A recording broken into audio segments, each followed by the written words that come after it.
Good day guys. So guys, another day, another vlog tayo rito sa ating Citra Garage. So ngayon, nakita nyo to guys. Ayun na, na-accident tayo ng nakaraan. Nasagi tayo ng trailer. So yung trailer naman yung may kasalanan, aminado naman siya. So napag-usapan na lang namin na mag-ayos na lang. Ayan. So sagot na lang nila yung panggastos sa na-damage nila. Ayan. So guys, dumating na yung ating order na taillight. Papalitan natin siya. Ito.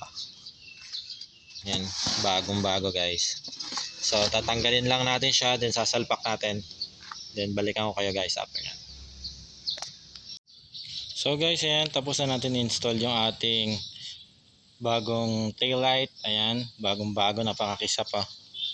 Ayan, Cotton View Transband. So hanggang dito na lang guys, and ride safe tayo always. Bye!